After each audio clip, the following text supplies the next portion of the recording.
The morning fog hung over the Siegfried Line like a funeral shroud, thick and gray and suffocating. Hauptmann Friedrich Weber stood at the observation slit of Bunker 47, his fingers tracing the cold concrete walls that had become his cathedral, his fortress, his tomb. The bunker smelled of damp earth and gun oil, of unwashed men and stale cigarette smoke. Outside, the forest of the Hurtgens stretched endlessly, a tangled mass of pine and oak that had swallowed entire battalions whole. Preparing and narrating this type of story took us long efforts and hard work. So if you are enjoying the story, please consider subscribing to our channel. "They're out there again," said Leutnant Kastner, pressing his eye to the periscope. He was young, barely 23, with a face that still held traces of the boy who'd left Munich 2 years ago. American patrols. 3 kilometers west, maybe 4. Friedrich didn't look up from his maps. The bunker walls around them were 2 meters thick, reinforced concrete poured over steel rebar, designed by Germany's finest engineers. The Siegfried Line, the west wall, was meant to be impenetrable.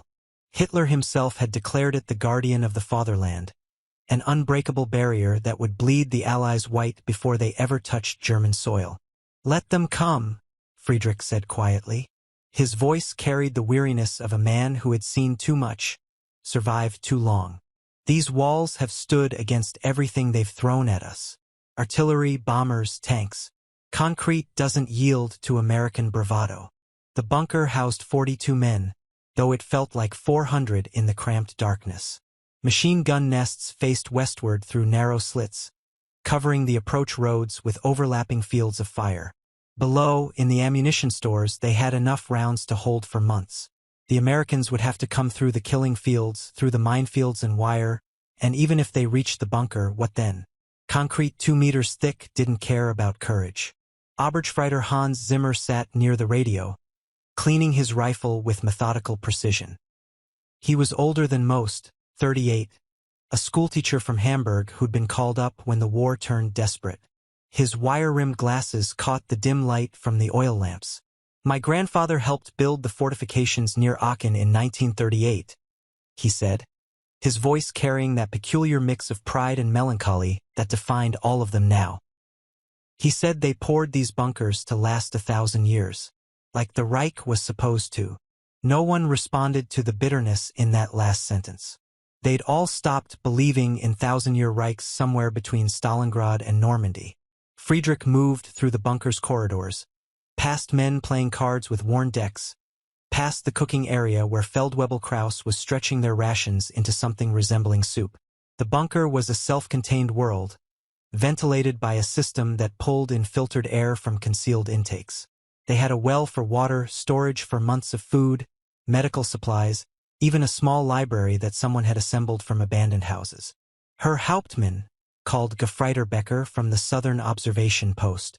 He was 19, red-haired, with a nervous energy that made him perfect for watch duty. Movement in the tree line. Not Americans. Civilians, I think. Friedrich climbed the ladder to the observation post. Through the slit, he could see them. An old man and a young girl, maybe 12, picking their way through the autumn forest. Refugees, most likely, trying to flee east before the front caught them. The girl carried a cloth bundle.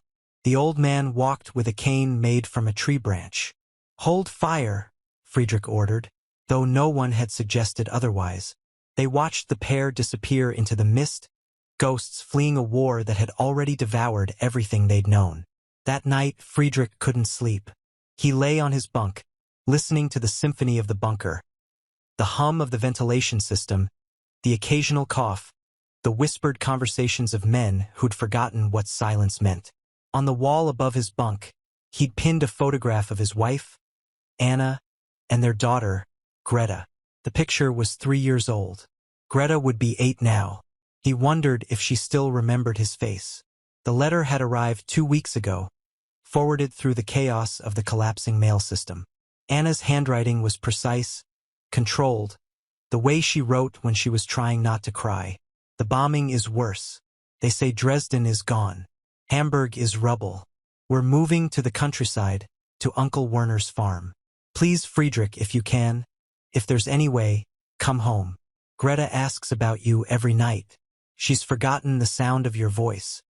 He'd written back, though he didn't know if the letter would ever arrive. I'm safe. The walls here are strong. When this is over, I'll come home. Tell Greta I think about her every sunrise. What he didn't write. I don't know if there will be a home to return to.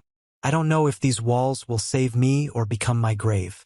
The Americans came at dawn on October 17, 1944. Friedrich was drinking ersatz coffee, roasted acorns and chicory that tasted like mud, when the first shells screamed overhead. Not close, not yet. Ranging shots, probably their artillery finding their targets. The men moved to their positions with the tired efficiency of soldiers who'd done this 100 times. They're setting up, Kastner reported from the observation post. Infantry moving through the forest. Looks like a full company, maybe more. Tanks supporting. Friedrich studied the approaches through his binoculars. The Americans moved cautiously, using the terrain, advancing in short rushes between cover. They'd learned, finally, after the bloodbath of the hedgerows in Normandy. These weren't the green troops who'd landed on the beaches. These were veterans. Range? He asked. 4 kilometers. Maybe 3.5. Friedrich almost laughed. They'll have to get much closer than that. Machine guns ready. Mortars on standby. We let them come into the killing zone, then we cut them down. Same as always. The bunker had weathered direct artillery hits before. The walls shook, dust rained from the ceiling, but the concrete held. It always held. That was the genius of the West Wall. Not just walls, but geometry, mathematics, the science of deflection and absorption. The engineers had calculated everything: blast angles, shell velocities, the force required to crack reinforced concrete. Hans Zimmer was reading aloud from a battered copy of Goethe's Faust, his voice competing with the distant rumble of engines. It was a ritual they'd developed, a way to remember they were still human. 2 souls, alas, are dwelling in my breast, he recited, and one is striving to forsake its brother. Poetry won't stop tanks, someone muttered. Neither will concrete in the end, Hans replied, but he kept reading. The artillery intensified as morning became afternoon. The Americans were feeling out their positions, trying to identify the bunker's fields of fire. Friedrich watched them probe and retreat, probe and retreat. They were patient. That was new. The Americans he'd fought in France had been impetuous, aggressive, willing to trade lives for speed. These ones were different. They're learning our language, Friedrich said to Kastner. Learning to respect concrete. But even as he said it, he felt a prickle of unease. The American artillery was falling in a pattern, systematic, methodical. Not random harassment, but careful preparation. They were plotting something. Night fell, and with it came rain. The bunker's walls wept condensation in the cold. Friedrich made his rounds, checking positions, ensuring the watch rotation was maintained. Morale was steady, but he could see the cracks forming. How long could men live like moles, buried alive in concrete, waiting for death to find them? In the radio room, Feldwebel Kraus was transcribing a message from division headquarters. His face was grim. Supply convoy was ambushed near Düren, he reported. No reinforcements coming. No ammunition resupply. We're on our own. Friedrich had expected as much.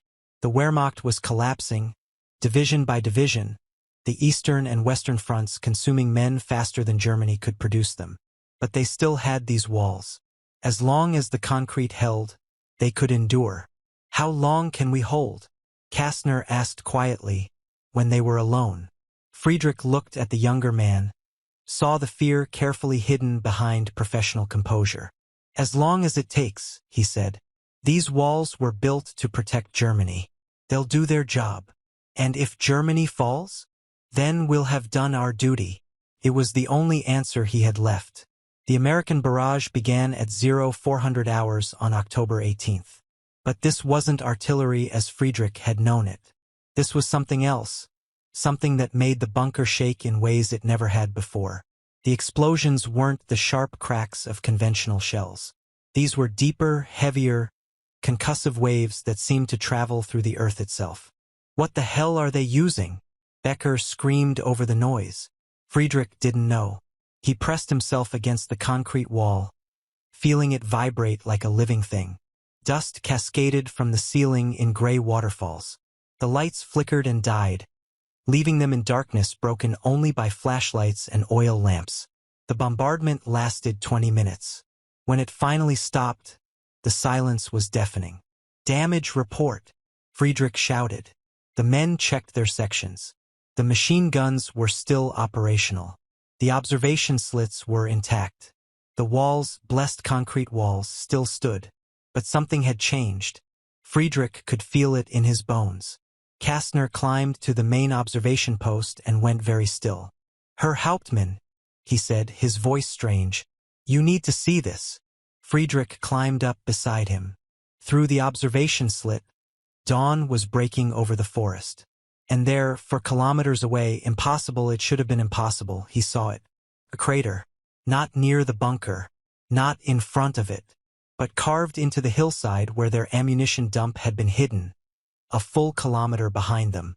A perfectly circular crater, as if God had reached down and scooped out the earth.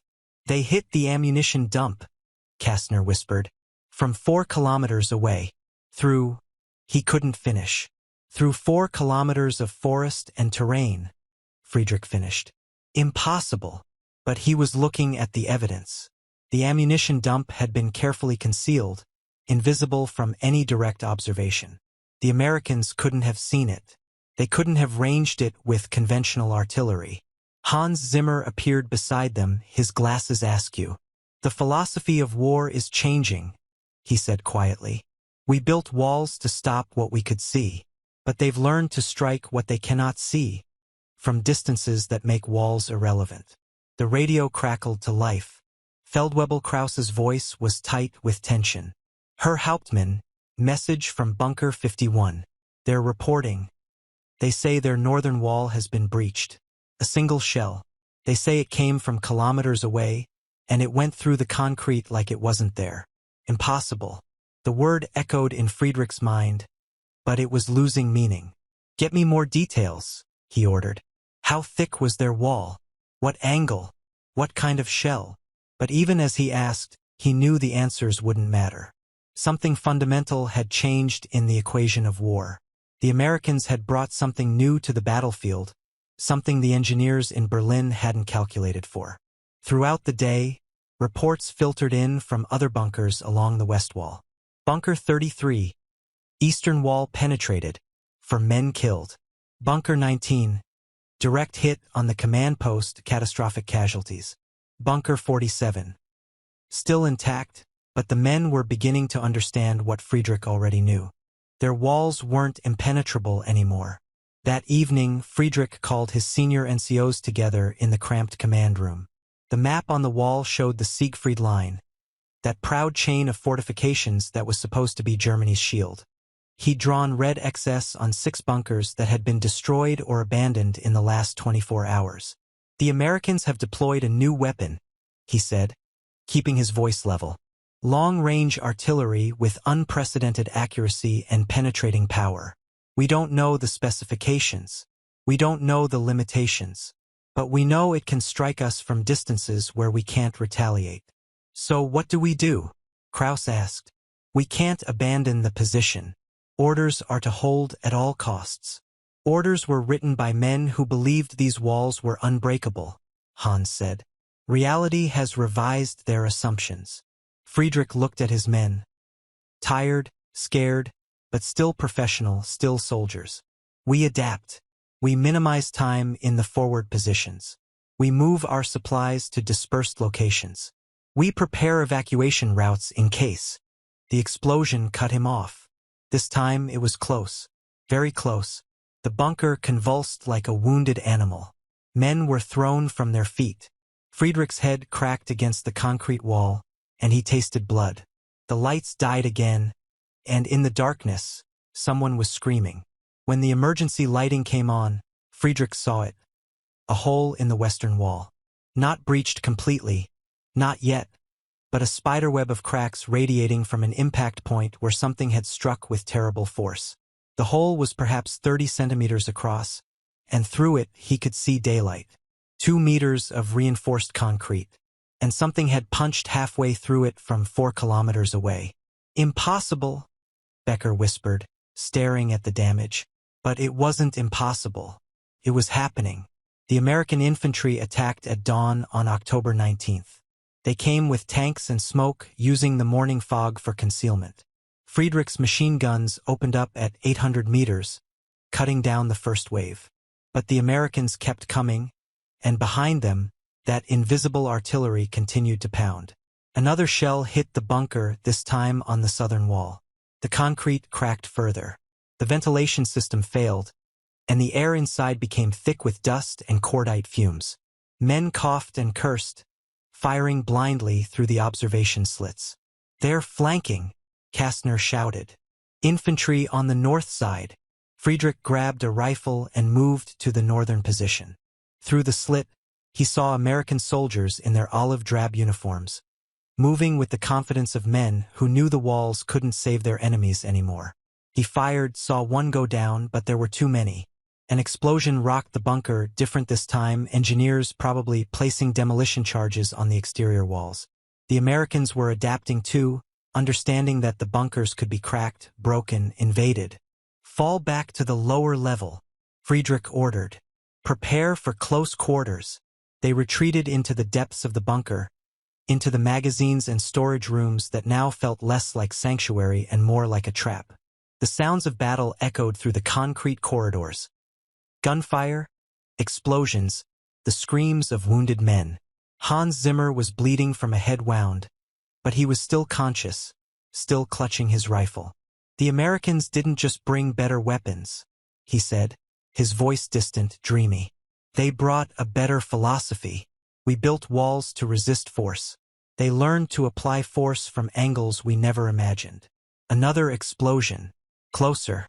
The concrete ceiling above them groaned. "We need to evacuate," Kraus said. "The bunker is compromised." "Evacuation routes are probably covered," Kastner countered. "We'll be cut down the moment we surface." Friedrich looked at his men, what remained of them. 42 had manned this bunker at the start. Now he counted maybe 30, and half of those were wounded. The Americans were going to come through those walls, one way or another. "Anyone who wants to surrender can go up with a white flag," he said quietly. "I won't order anyone to die in a collapsing concrete tomb." No one moved. They were Germans, soldiers of the Wehrmacht, and whatever doubts they harbored about the cause, they wouldn't abandon their posts while their commander remained. "Then we hold," Friedrich said. "We hold until we can't hold anymore." And then, the northern wall collapsed.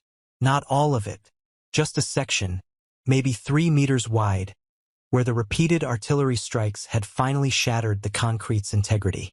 Daylight poured through, and with it came American soldiers.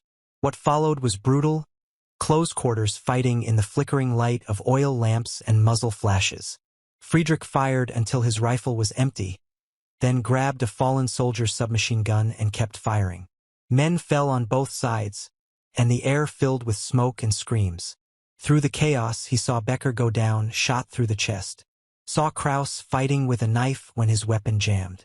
Saw Hans Zimmer, that gentle schoolteacher from Hamburg, swinging his rifle like a club, his glasses shattered, his face twisted with something beyond fear or courage, just the desperate will to survive one more second. And then, suddenly, it was over. Friedrich found himself on his knees, his hands empty, surrounded by American soldiers with rifles pointed at his head. Around him, the surviving Germans were being disarmed, their hands raised. The bunker was taken. An American officer stepped through the breach in the wall, brushing concrete dust from his uniform. He was young, maybe 30, with the tired eyes of someone who'd seen too much war. He looked at Friedrich, then at the ruins of the bunker. "You fought well," the American said in careful German. "But concrete walls can't stop what you can't see coming." Friedrich said nothing. What was there to say? Preparing and narrating this type of story took us long efforts and hard work. So if you are enjoying the story, please consider subscribing to our channel. The officer was right. They were marched out into the daylight, 23 survivors from a garrison of 42. The forest of the Hurtgen was burning in places, and the air smelled of smoke and autumn leaves and death.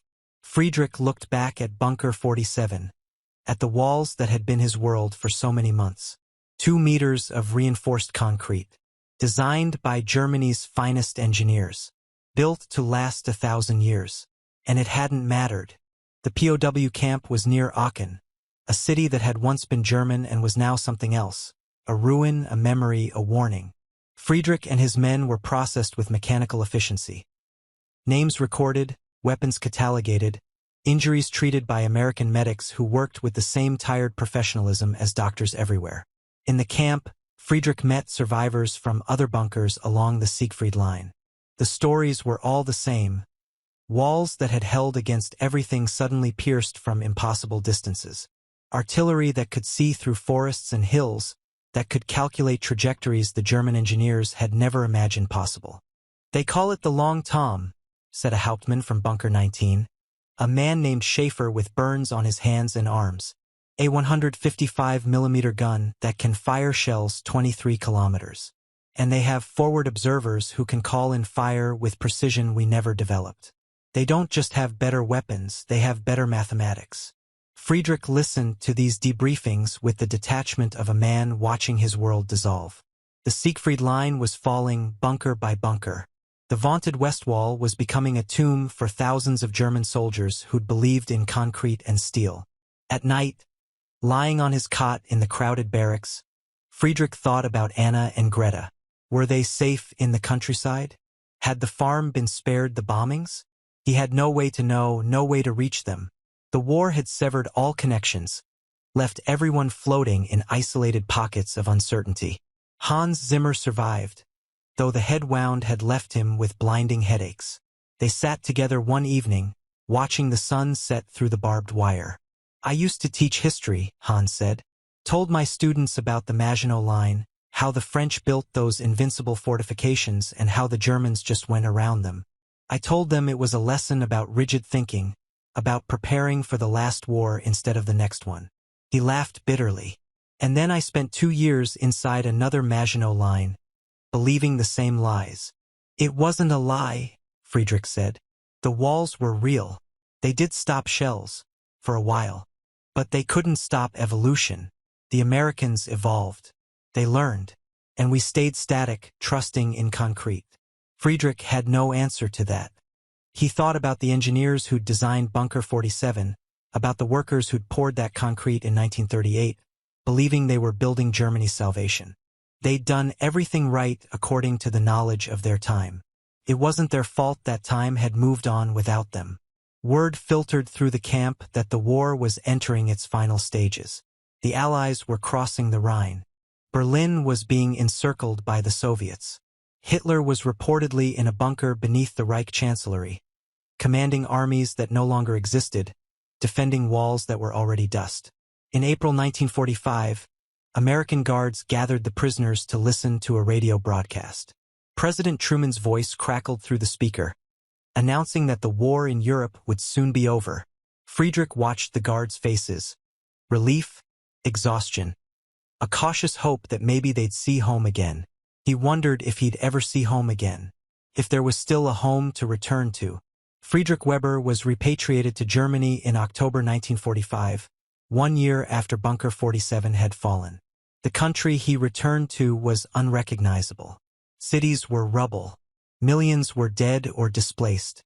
The careful order of his world had collapsed into chaos, and from that chaos something new was trying to be born. He found Anna and Greta at Uncle Werner's farm, which had been spared the worst of the fighting. Anna was thinner, harder, with gray threading through her hair. Greta was 9 now, and she stared at him like he was a stranger wearing her father's face. "I got your letters," Anna said, her voice controlled. "The ones from before. Nothing after October." "I was captured," Friedrich said simply. "The bunker fell. All the bunkers fell," she replied. "All the walls. Everything. They had to rebuild. Not just buildings, not just infrastructure, but fundamental understanding." Friedrich got a job with a construction company in Cologne, helping to clear rubble and pour new foundations. He worked alongside former soldiers and former enemies, American occupiers who'd become reconstruction advisors. One day, supervising the demolition of a damaged bunker from the west wall, Friedrich met an American engineer named Captain James Morrison. Morrison was inspecting the concrete, measuring its thickness, examining the rebar. "Impressive construction," Morrison said in English, which Friedrich had learned in the camp. "Your engineers knew what they were doing." "Not well enough," Friedrich replied. Morrison looked at him with understanding in his eyes. "War is evolution, Mr. Weber. You can't build walls strong enough to stop change. We learned that in the last war with trench warfare. You just learned it with bunkers. Next time, someone will learn it with whatever defenses we build now. Then what's the point of building anything? Because we have to believe we can protect what matters, even when we know, deep down, that everything eventually falls." Friedrich thought about that conversation often in the years that followed. He never returned to military service. Germany wasn't allowed to have much of an army anyway. Not then. Instead, he became a teacher like Hans Zimmer had been. He taught engineering students about material science, stress calculations, the mathematics of structures. And he always included a lesson about Bunker 47.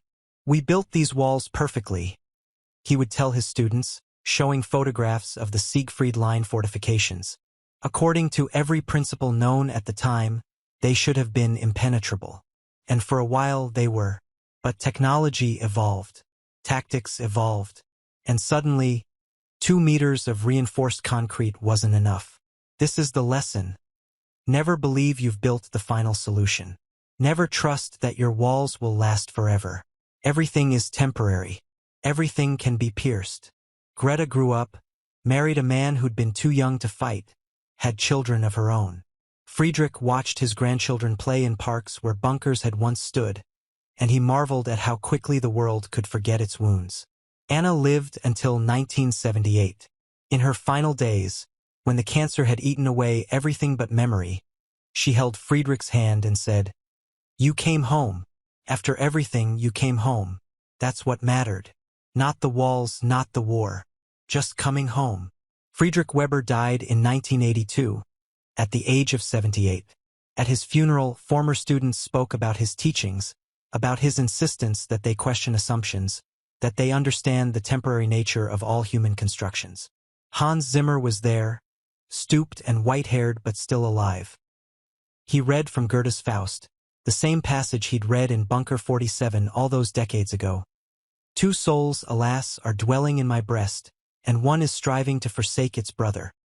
He taught us, Hans said to the mourners, that we are always divided between building walls and acknowledging that walls must fall, between protecting ourselves and accepting that perfect protection is impossible. Friedrich understood that paradox better than anyone I've known. He lived inside concrete walls that failed, and he built a life from that failure.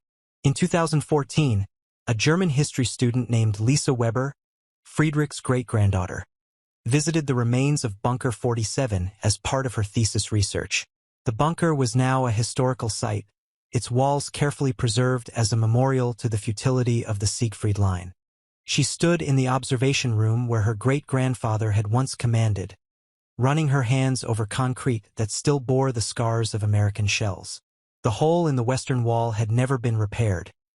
It remained as testament, a wound in stone that spoke of the day when distance and thickness had ceased to matter. A tour guide, an elderly American veteran named Robert Morrison, grandson of the engineer Friedrich had met in 1945, noticed her interest. "Your ancestors served here?" he asked. "My great-grandfather, Friedrich Weber. He commanded this bunker when it fell. My grandfather helped clear these bunkers after the war. He told me stories about meeting German officers who couldn't believe their walls had been breached. They thought they'd built something eternal." Lisa nodded, looking at the thickness of the concrete, imagining what it must have felt like to trust so completely in physical barriers. "My great-grandfather spent the rest of his life teaching that nothing is eternal, that every defense eventually fails, that walls are always temporary." "Wise man," Robert said. "My grandfather said something similar. He said war is just one generation's certainty being shattered by the next generation's innovation."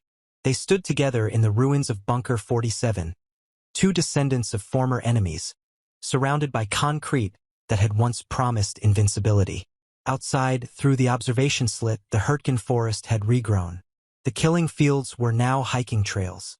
The minefields were now meadows where children played. Lisa took out her notebook and wrote, "The walls my great-grandfather trusted were 2 meters thick. They fell in 3 days. What walls are we building now that we believe will last forever?" Robert Morrison watched her write, then gestured toward the eastern wall where sunlight streamed through cracks that had widened over 70 years. "You know what's strange? We're standing in a place that was designed to last 1,000 years, and it barely lasted 6. But it's still here in a way, just serving a different purpose. A memorial to failure," Lisa said, "or a memorial to adaptation. Your great-grandfather survived because he learned. That's worth more than the bunker standing." Lisa photographed the observation slit, the same narrow opening through which Friedrich had watched the world end and begin again. She thought about the stories her grandmother Greta had told her. Stories of a father who'd come home changed, who'd spent decades teaching young engineers to question everything, to never trust in permanence. "Did your grandfather ever regret it?" she asked Robert. "Breaking through these walls? Destroying what the Germans thought would protect them?" Robert considered this carefully. He said the tragedy wasn't the walls falling. It was that anyone believed walls could solve the problem of human conflict. He said every generation builds walls, physical ones, ideological ones, and every generation has to learn the same lesson. Walls don't end wars. They just postpone the reckoning. Lisa's phone buzzed, a reminder about her thesis defense in 2 weeks. She was arguing that the Siegfried Line represented the failure of defensive mentality in modern warfare, but standing here, she realized her thesis was incomplete. It wasn't about military tactics. It was about human nature, about our desperate need to believe we can make ourselves invulnerable. "My great-grandfather kept a piece of concrete from this bunker on his desk," she told Robert.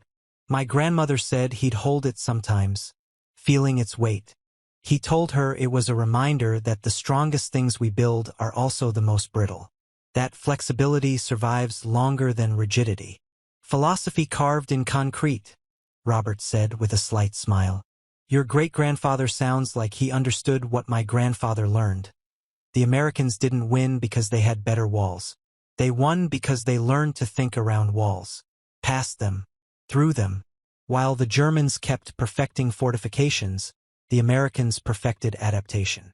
They walked through the bunker's corridors, their footsteps echoing in spaces that had once been crammed with 42 men. The ammunition stores were empty now, the machine gun nests silent. Graffiti from various decades marked the walls. Peace symbols from the 1960s. Rock band names from the 1980s. Recent dates carved by teenagers who discovered the bunker as an adventure. "Does it bother you?" Lisa asked. "The graffiti? People treating this place like it's just another ruin."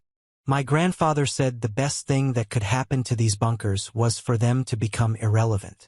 For kids to see them as just old buildings, not temples of war. When fear stops making sense to a new generation, that's progress." In the command room, Lisa found the wall where Friedrich had marked other bunkers with red excess. The paint had faded, but the pattern was still visible. A chain of fortifications falling one by one.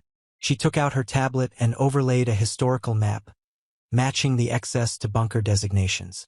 47 bunkers in this sector. Only 12 had survived the October offensive intact, and all had eventually surrendered. "The mathematics of it fascinate me," she said, more to herself than to Robert. "The Germans calculated everything: concrete thickness, shell velocities, angles of deflection. They had the best engineers in the world.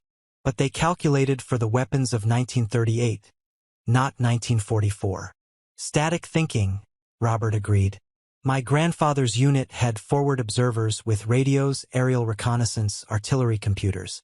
They could call in fire from batteries the Germans didn't even know existed, hitting targets they couldn't see. The bunkers were designed for a different kind of war." Lisa photographed the map, the red excess, the thickness of the walls. Her thesis was evolving in real time. This wasn't just about the Siegfried Line. It was about every generation's certainty that they've finally figured out how to make themselves safe. Her parents' generation had built nuclear deterrence, mutually assured destruction as the ultimate wall. Her generation was building cybersecurity systems, digital fortifications. What were they missing? What was evolving outside their calculations? The hole in the Western Wall, she said suddenly. The one that was never repaired. Can we go back there? Robert led her to the breach. That testament to the day concrete became irrelevant. Lisa knelt beside it, measuring the crater's dimensions with her laser tool.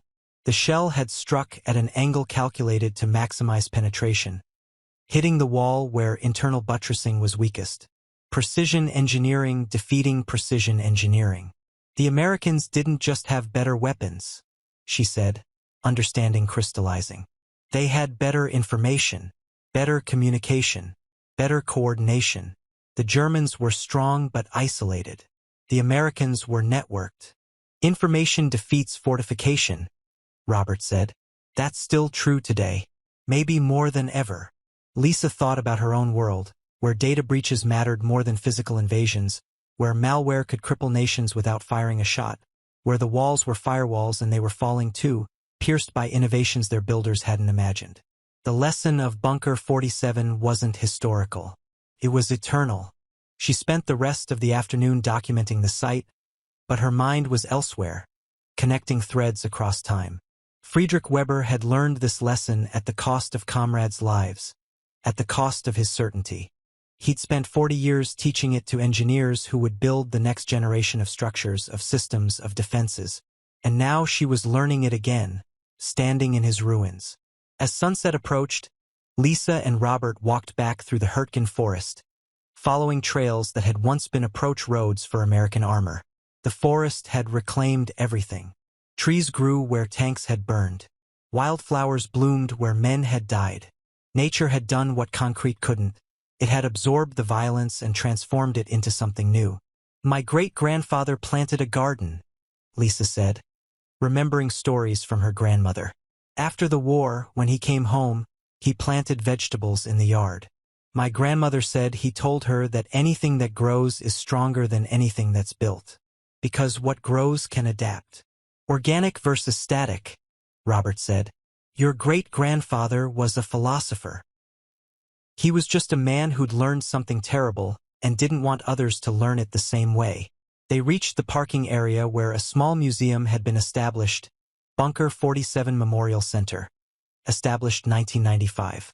Inside, display cases held artifacts from the battle, German rifles and American dog tags, pieces of shell casings and fragments of concrete, letters written by soldiers on both sides who'd fought over these walls. Lisa found her great-grandfather's service record in the archives. Hauptmann Friedrich Weber, 47th Regiment, captured October 19, 1944. Repatriated October 1945. No war crimes. Decorated for defensive actions. Later, Professor of Civil Engineering, University of Cologne, 1952 to 1980. Published papers on structural integrity and failure analysis. Author of The Temporary Nature of Permanent Structures, a textbook used in engineering programs across Germany. There was a photograph she'd never seen before. Friedrich in 1975, elderly but still strong, standing in front of a classroom. On the blackboard behind him, he'd drawn a cross-section of Bunker 47's walls, with arrows showing where the American shells had penetrated.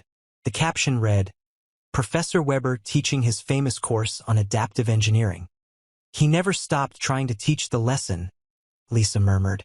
The museum curator, a young German woman named Helga, approached them. You're researching the bunker? For academic work. My thesis, Lisa confirmed, on the failure of fixed defensive systems in modern warfare. My great-grandfather commanded here. Helga's eyes widened. Weber? Friedrich Weber? We have something that might interest you. It arrived last month, donated by a former student. She led them to a storage room and opened a locked cabinet. Inside was a chunk of concrete, roughly 15 centimeters across, with a handwritten label. From the western wall of Bunker 47, October 1944. F. Weber. He gave these to some of his favorite students, Helga explained, as graduation gifts. This one was returned to us by a man who'd kept it on his desk for 40 years. He said Professor Weber told him, "Keep this to remember that everything you build will eventually fail. The question is whether you'll build something that fails gracefully or catastrophically." Lisa held the concrete, feeling its weight, imagining her great-grandfather's hands holding this same piece. It was cold and rough, with one smooth side where it had been part of the wall and one jagged side where it had been torn free. A perfect metaphor, engineered order on one face, violent chaos on the other. "Can I photograph it?" she asked. "Of course. And, if you'd like, we're planning an exhibition for next year. The 70th anniversary of the bunker's fall. If you're interested in contributing your research, telling your great-grandfather's story." Lisa agreed immediately. This was why she'd studied history. Not to catalog the past, but to extract its lessons, to build bridges between generations who'd learned the same truths in different languages. That evening, she sat in her hotel room in Aachen, surrounded by photographs and notes and measurements. Her thesis was no longer what she'd planned. It had evolved, adapted, grown beyond its original walls. She titled the new draft, "Beyond Concrete: The Failure and Legacy of Fixed Defensive Thinking in the 20th Century and Beyond." The introduction wrote itself. In October 1944, my great-grandfather learned that 2 meters of reinforced concrete, designed by the finest engineers of his generation, could not protect him from enemies who had learned to think differently about war. This lesson cost him friends, faith, and years of his life. He spent the next 4 decades ensuring that others could learn it more gently. This thesis examines not just the fall of the Siegfried Line, but the pattern it represents. A pattern that repeats across history whenever human beings mistake technological superiority for invulnerability. From city walls to castle keeps, from trench lines to nuclear arsenals, from firewalls to encryption systems, we continuously build defenses that we believe are impenetrable, only to discover that every wall eventually meets a force that redefines impossibility. The question is not whether our walls will fall. The question is what we learn from their falling. She worked through the night, driven by an urgency she didn't fully understand. It felt like continuing a conversation her great-grandfather had started, carrying forward a wisdom purchased at terrible cost. At 3 a.m., she took a break and searched online for others who'd served in Bunker 47. She found a website dedicated to Wehrmacht veterans, with a section on West Wall survivors. Most were dead now, but there were transcribed interviews from the 1980s and 1990s. She found Hans Zimmer, the schoolteacher from Hamburg. His interview, conducted in 1991, made her cry. "Friedrich Weber saved my life twice. Once in the bunker, when he organized the evacuation that got most of us out alive. And once after the war, when I couldn't find meaning in anything, when I was drowning in guilt and confusion. He told me, we believed in concrete because we needed something solid in a world that made no sense.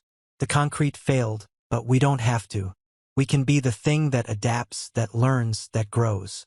He taught me that survival isn't about being the strongest. It's about being the most willing to change."